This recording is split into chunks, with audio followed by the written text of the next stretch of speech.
तो अब हम बात करते हैं तरंग सिद्धांत से बोर की क्वांटम शर्त की व्याख्या कैसे कर सकते हैं हम, या हम इसको दूसरे रूप में कहें कि बोर स्थायी कक्षाओं की व्याख्या द्रव्य तरंगों के आधार पर किस प्रकार की जाती है, समझाइए।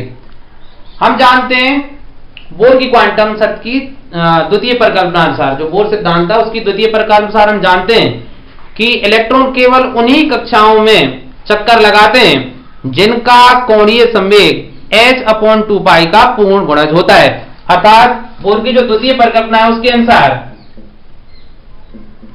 MBR, इलेक्ट्रॉन केवल उन्हीं स्थायी कक्षाओं में चक्कर लगाते हैं जिनका कोणीय संवेग h/2π का पूर्ण गुणज होता है, अर्थात NH/2π के बराबर होता है।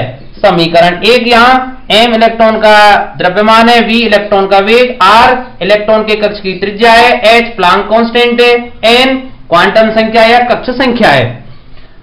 इसी चीज को अब हम द्रव्य तरंग के जो सिद्धांत है उसके आधार पर ज्ञात करेंगे। तो डी ब्रोगली के अनुसार प्रत्येक उच्च वेग से गतिशील द्रव्य कण से द्रव्य तरंग संबंधित होनी चाहिए।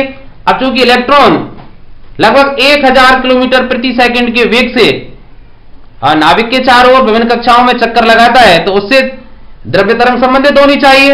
तो डी ब्रोगली के अनुसार इलेक्ट्रॉन से संबंधित जो द्रव्य तरंग है उसकी जो तरंग दैर्ध्य है उसका मान होना चाहिए लैम्डा बराबर h/mv।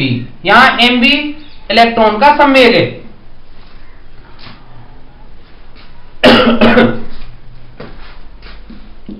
इसको हम समीकरण 2 अगर नाम दे दें।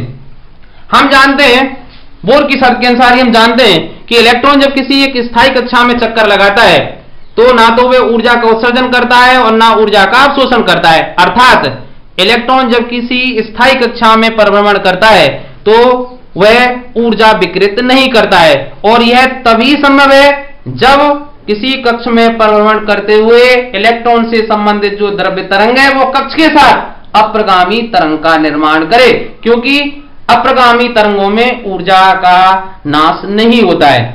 अब अप्रगामी तरंगों के निर्माण के लिए हम जानते हैं कि अप्रगामी तरंग जिस कक्ष में निर्मित हो रही है उसकी जो परिधि है वो तरंग संख्या के पूर्ण गुणज में होनी चाहिए। अर्थात जो परिधि है, परिधि का मतलब 2πr, कक्ष की जो परिधि है वो होनी चाहिए तरंग संख्या अर्थात तरंग दैर्ध्य के पूर्ण गुणज में n लैम्डा के बराबर होनी चाहिए। यहां r कक्ष की त्रिज्या है, लैम्डा उस कक्ष से संबंधित जो तरंग है उसकी तरंग दैर्ध्य है, n कक्ष संख्या है।